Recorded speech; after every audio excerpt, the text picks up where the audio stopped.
I think he is obstinate.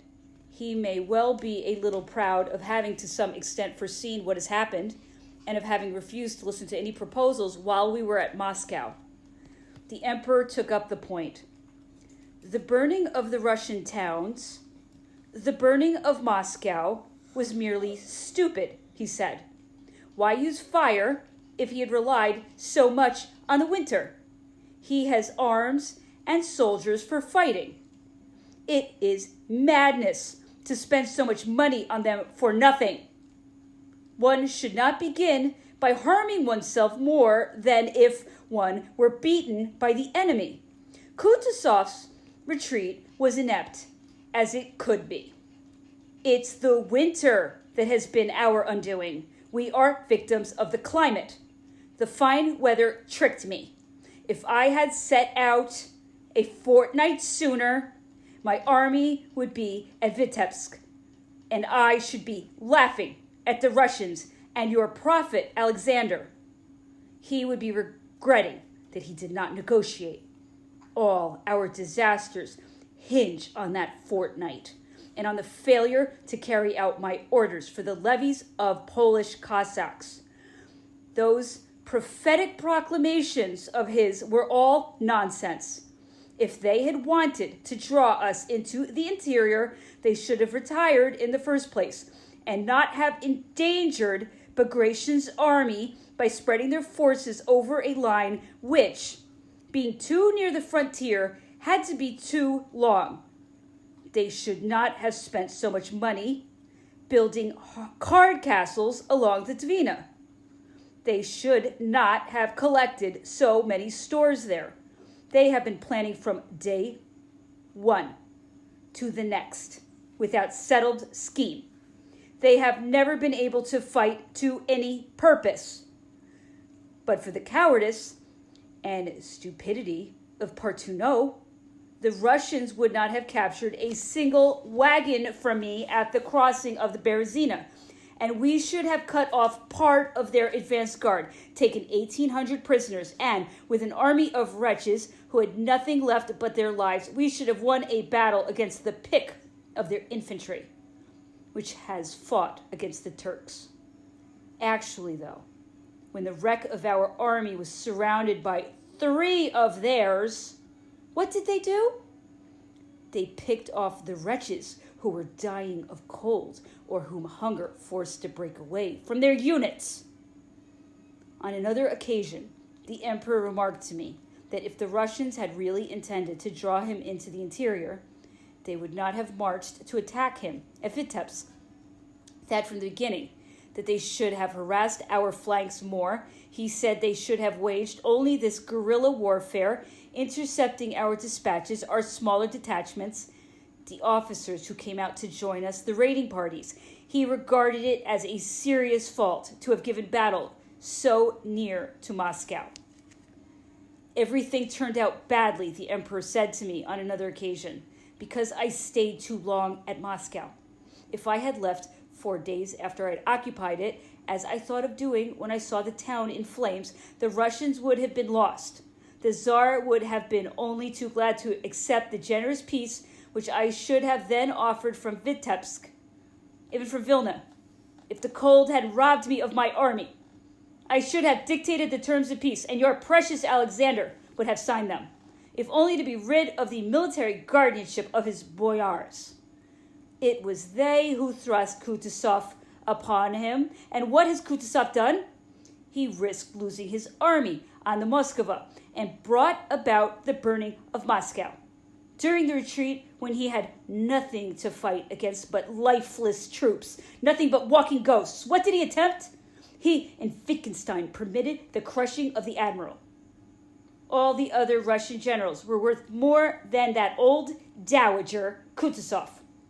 Tolly did at least spare the army. He did not fight with a capital at his back. Even Wittgenstein, who had just committed so many blunders so as not to put himself under the orders of the admiral or Kutuzov, was far superior to him. If the King of Naples plays me no foolish tricks, if he supervises the generals and stays at first with the vanguard so as to encourage the younger troops, who will be a little scared. Things will soon be righted again. The Russians will halt. The Cossacks will keep their distances as soon as they see us show our teeth.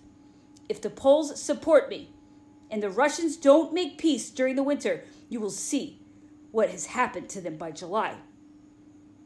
Everything has conspired to cause my failure. I was not well served in Warsaw. The Abbé de Prat was afraid. He played the busybody instead of le grand seigneur. He looked after his own interests and chattered in drawing rooms and newspapers, but in public affairs, nothing. He roused no enthusiasm in the Poles. The levies were not made. I got nothing from all the resources I should have been able to rely on. Bassano bungled things in Poland, as he did in Turkey and in Sweden. I was wrong to be angry with Talleyrand.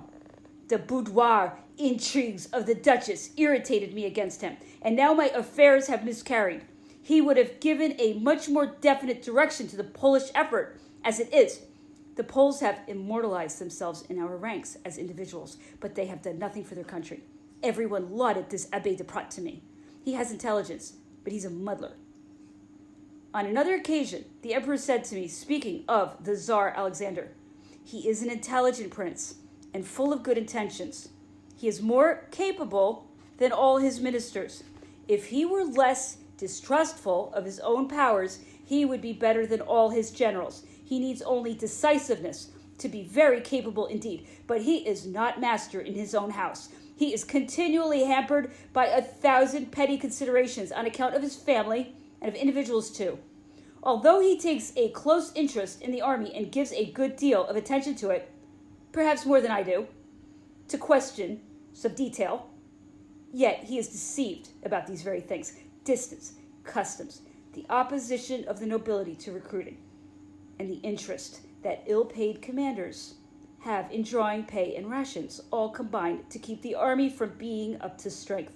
They had been working ceaselessly for 3 years to bring it up to strength, and as a result, they had less than half the number of men under arms that they were supposed to have before the day of battle came. You must admit you thought yourself that the army was much stronger than it was. I always thought you overestimated them, but you would never believe me. That Cossack Agyat was right when he said that the Russian generals valued their comfort and didn't know how to fight properly. One must do justice to the Cossacks. It is they who have achieved all the Russian successes in this campaign. They are certainly the best light troops in existence. That army might go a long way if the Russian soldiers had someone else to lead them. At various times, the emperor discussed with me the sacrifices that peace would involve, and what the Russians would probably demand on behalf of the Duke of Oldenburg. They will want to reestablish him in his possessions, he said. Alexander takes the matter very much to heart because of the Dowager Empress.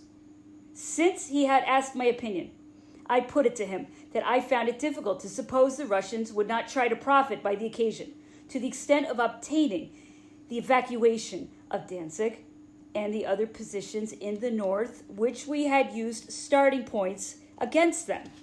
I said that if we were obliged to abandon the Niemen, as I expected we should be, their demands would surely include the surrender of our fortified positions on the Oder. At this, the emperor cried out in protest that he would then lose all the advantages he had so far obtained against the English, and that the main issue still was to force them to make peace, for without there could be no lasting tranquility.